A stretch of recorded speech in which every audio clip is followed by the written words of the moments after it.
Hi, I'm April Meeker with Second Sister Jewelry, and today I'm going to tell you how to knot a necklace or a bracelet, any type of bead. The first thing you need to decide when you are going to make a knotted piece is what cord you're going to use. There's a lot of choices in this area. Traditionally, knotting was done with pearls, and it was done on silk. And that silk is available, and you can buy this brand, this Griffin brand, at most bead stores will carry it, and you can also buy it online. And they carry this natural silk cord.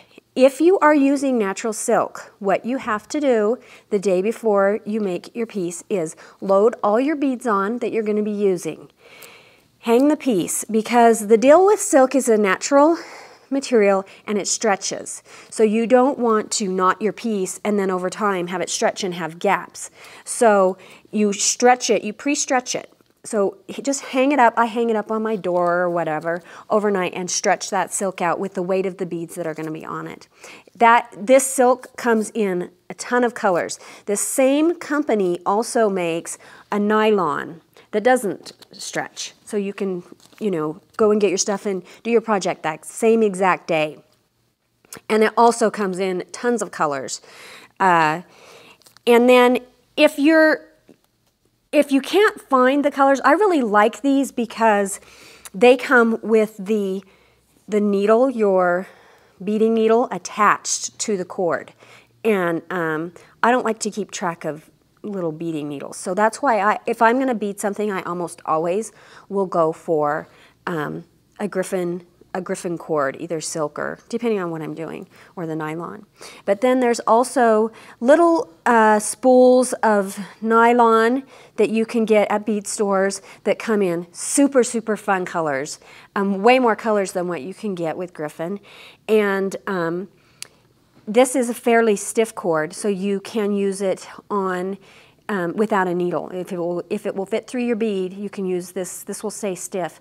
And then if you are using seed beads or something very small, you can buy very, very thin gauged nylon cord, and you'll need to buy a needle, a knotting needle.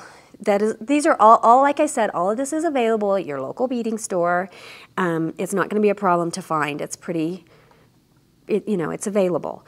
So little beading cords look like little wires, and I have a little tube at home that I keep all mine in. Okay, so the next thing you need to think about when you are designing your project is the beads you're going to use. I am using these beautiful coin freshwater pearls. Knotting is done. Why would you knot? Okay, because people started knotting pearls for three reasons. First, pearls are natural, and so if they rub together, if you strung them directly together like this, they're going to have some abrasion going on, and that can damage your bead. So they started with really expensive cultured pearls, putting a silk knot between them to kind of hold them apart, and then it's also a security. So that if the necklace, for whatever reason, was broken, not all of the pearls would fall off onto the floor. They would be individually knotted, and maybe one would fall onto the floor, and you would lose it. And then the third is for just the fashion, just for the look of the piece. Sometimes I will choose a really funky, I love this color of cord, this kind of super fun peachy corally, just to give you a pop of it almost acts like another little extra bead in between. One thing to think about too is whenever I do a baby bracelet, I always knot it, because if it did break, that's just one little bead that the baby would get in their mouth. It just makes the piece so much more secure. So when you lay out your piece, you're going to decide how many pearls you're going to need to go around your wrist or your necklace, whatever. And you can really knot any bead. What you need to think about with your beads is the gauge of the hole. Pearls, most pearls that you buy have a fairly narrow gauge hole drilled in them. Some beads, like glass beads, this bracelet has these check glass beads and the hole is pretty big. Swarovski crystals look really beautiful knotted, and their holes are usually a pretty good gauge. But you need to choose the gauge of your string. As you can see here, it comes in different gauges. So if you're knotting pearls, you might want to go with, a number 1. Whereas if you were knotting some Swarovskis, some big Swarovskis, you could go with an 8. So keep that in mind as you're buying your thread to knot your project. So the first thing you're going to do is unwrap the cord, or if you're using it off of a spool, cut off a length way longer than you think that you're going to need. And you're going to tie a knot in the very bottom of your cord. And I like to double knot it because I like I want to make sure it doesn't pull through. So before you load your beads onto, before you load your beads onto your string, you need to use a knot cap. And I'll show you that. Let me just make sure my knot is where it needs to be on this. Okay, so I have a nice big knot right there in my... Now,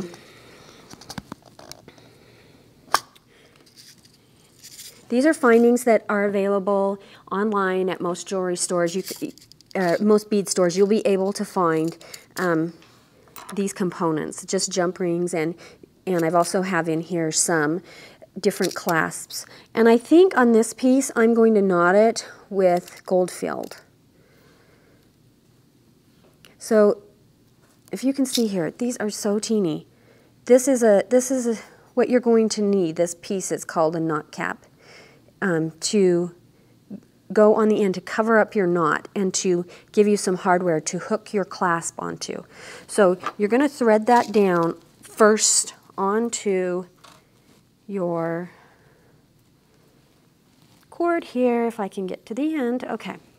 And you want to thread it so that the little cap goes down over your knot. So it goes on, your first one will go on this way.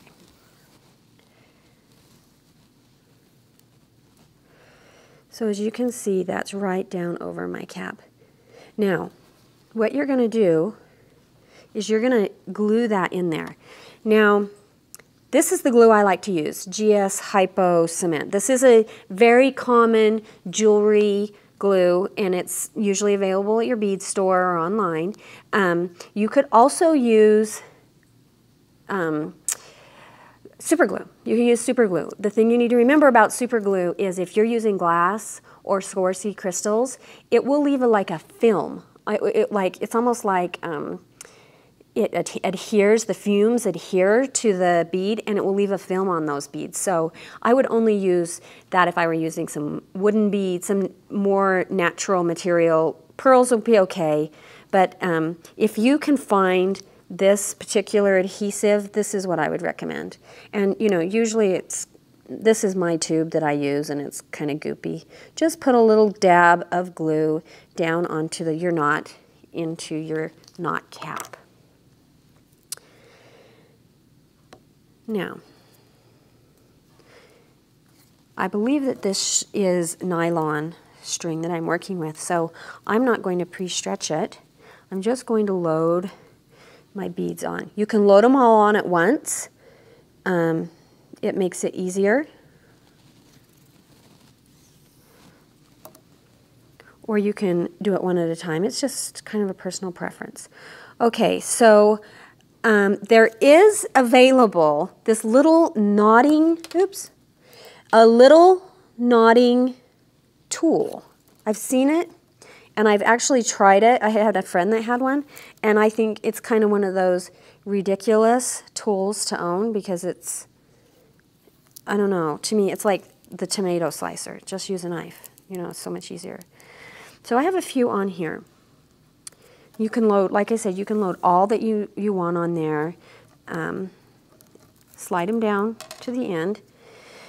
Now, this is a tool that you're going to have to knot. These are called knotting tweezers, and they are super, super sharp and pointy, and they are, you know, help you give you a very fine knot. So what you're going to do is grab your bead and just do an overhand knot. You're just pulling it through, just an overhand knot. Now here's the trick. Take your knotting tweezers, stick them down into the loop that you're making. They have to, and you're going to pinch as close to that bead as you possibly can. Pinch it.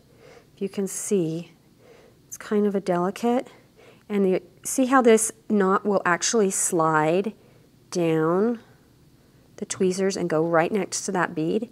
So I have it right next to that bead, and then I just grab right above the bead and slide it down even further.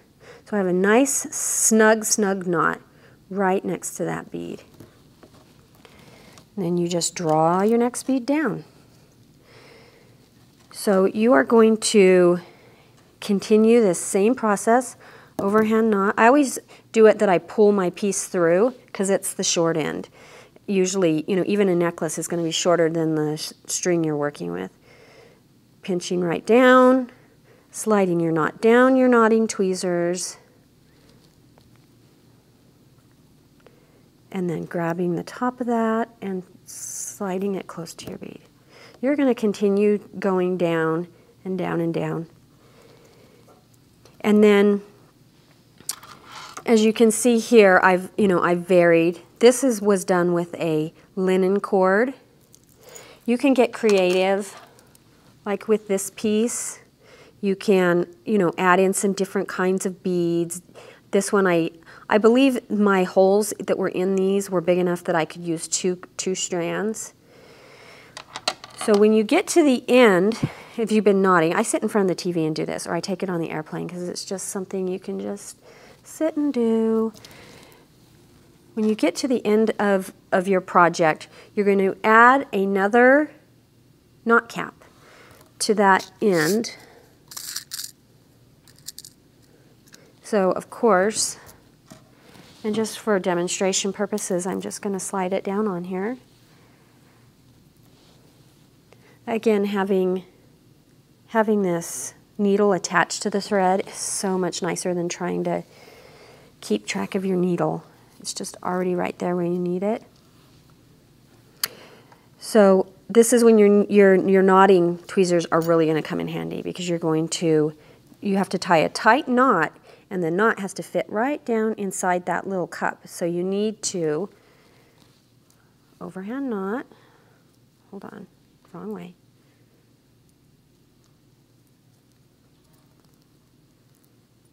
Sorry, that's kind of... You are going in the loop of the knot and pinching right down into that cup of that knot cap. Very delicate. It's like surgery. And you see how I can pull that knot right down into that bead cap, and I'll be able to add some glue and secure it. And then of course you've got these nice little hooks ready for you to add your hardware. However you want to finish it. I love these little round lobster clasps. However you want to finish it. So another fun thing you can do is you can leave a space between each of your beads, so you get more of that look.